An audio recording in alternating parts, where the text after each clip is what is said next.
Hello everyone, this is Remlace from 40k Theories, and welcome to this new episode of 40k Lore for Newcomers. For this episode, we will be taking a brief look at the mysterious organisation known as the Inquisition.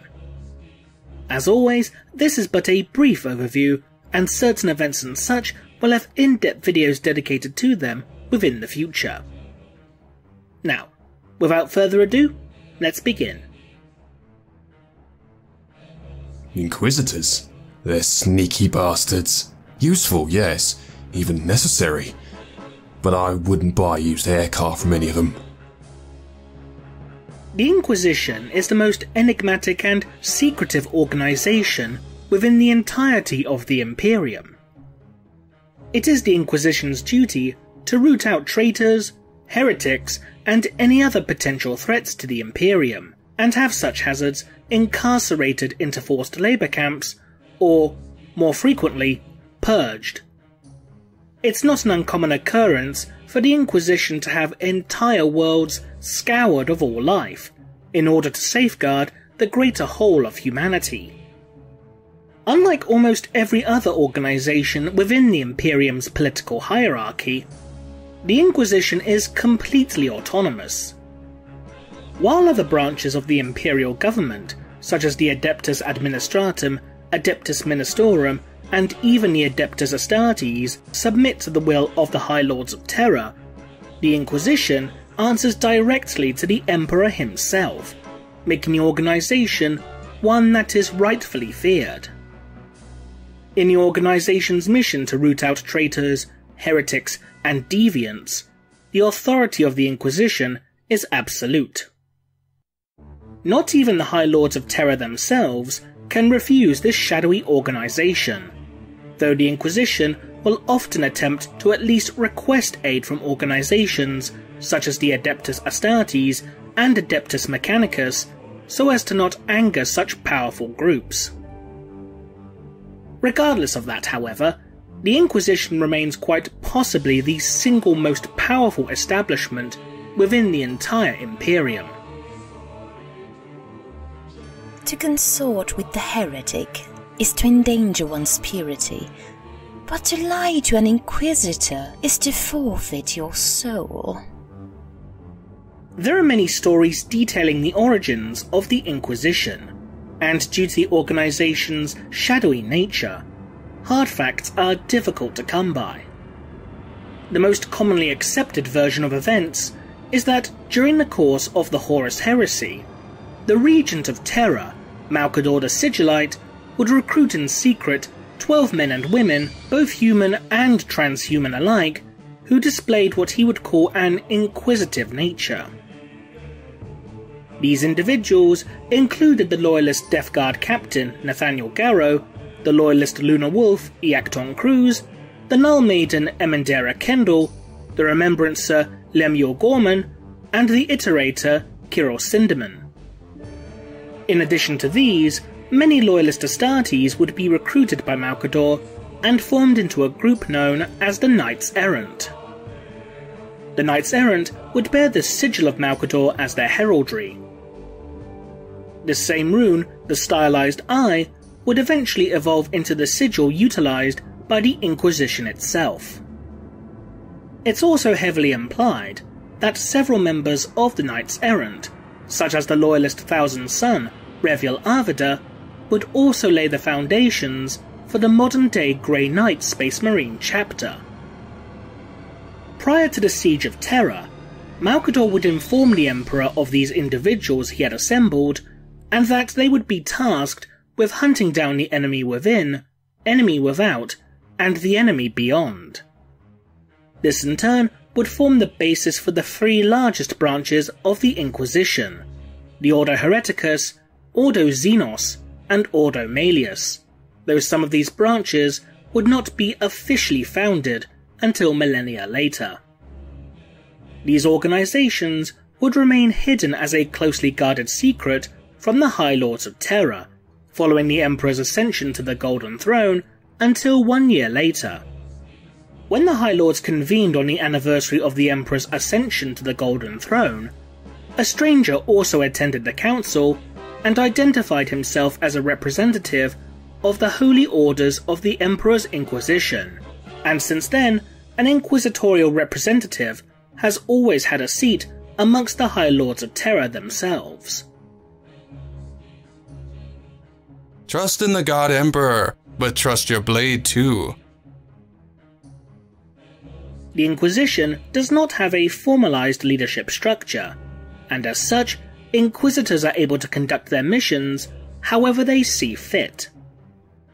Some will operate in utter secrecy, whereas others will adorn themselves with flamboyant costumes and ornate sets of armor to announce their presence.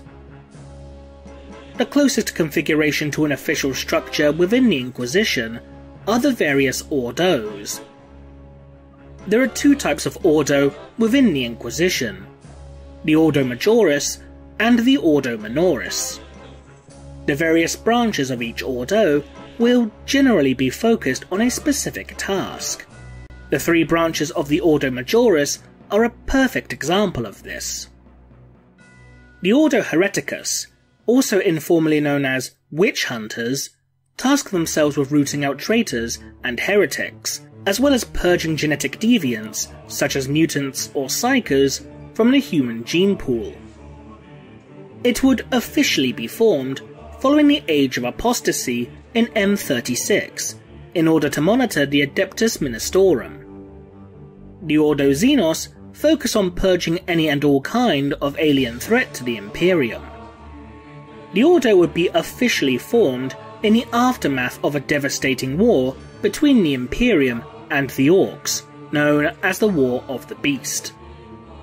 The final Ordo of the Ordo Majoris is the Ordo Malleus. The Inquisitors of this Ordo, known informally as Demon Hunters, are tasked with combating demonic entities. In addition, they will also study the nature of the warp and demons, so as to aid mankind's struggle against chaos. In regards to the Ordo Minoris, there are dozens upon dozens of minor inquisitorial orders, such as the Ordo Astartes, who monitor the actions of the Space Marines, Ordo Scriptus, that oversees historical records, and the Ordo Sicarius, who monitor the actions of the Officio Assassinorum, just to name but a few. In addition to these Ordos, there are numerous philosophies and schools of thought within the Inquisition. These viewpoints can be categorized as either Puritan or radical. Examples of Puritan philosophies include Thorianism, which believes that the Emperor's essence can be transferred into a new host body, and Monodominantism, which stresses the belief that only the Imperium should be allowed to exist within the galaxy, and that every other civilization should be destroyed.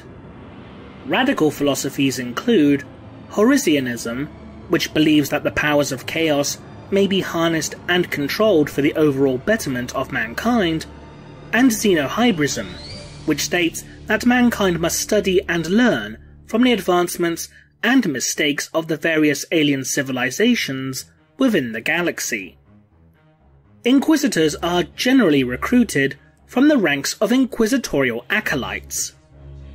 These acolytes will be conscripted by inquisitors as part of their retinues to serve as bodyguards, interrogators, scribes, and so on.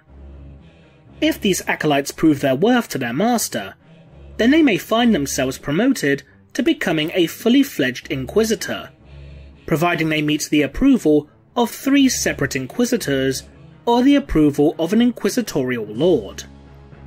If an acolyte's inquisitor is killed, the acolyte may find themselves inheriting their master's role, though this can be repealed by another inquisitor. I am Silas Hand, chosen of the Inquisition. I am the fist of the Emperor here, and I decide who dies. Given the authority the Inquisition holds, it can requisition the military forces of any branch of the Imperium. Many Inquisitors can also call upon specially trained stormtroopers, known as Tempestus Scions, to aid them in their mission. These stormtroopers are armed with high-powered las rifles and protected by carapace armour, making them better equipped and better armoured than the typical guardsmen of the Astra Militarum. The three branches of the Ordo Majoris also have a dedicated military force to call upon at any given time, which are known as the Chambers Militant. The Chamber Militant of the Ordo Hereticus is the Adeptus Sororitas, who are informally known as the Sisters of Battle.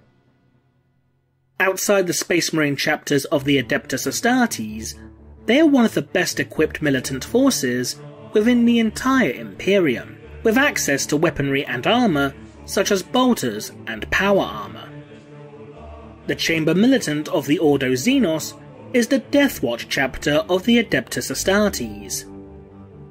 This chapter is dedicated purely to hunting down and exterminating Xenos infestations and threats, with the warriors of the chapter being drawn from almost every other Space Marine chapter in existence, giving them a wide variety of fighting styles and tactics. The Chamber Militant of the Ordo Malleus is the Grey Knights chapter of the Adeptus Astartes. This chapter specialises in the hunting down and extermination of demons and those tainted by chaotic corruption. The chapter is also comprised entirely of psychos, and will use their ability to harness the energies of the warp to banish demons back into the ether. Grey Knight recruits also face the harshest and most stringent recruitment process, and because of this, the chapter is said to be immune to the taint of chaos entirely. And that concludes this edition of 40k Lore for Newcomers. If you liked this video, consider supporting us on Patreon for more content. To those who are new to 40k, we hope you learned something. So leave a comment below, and thanks for watching.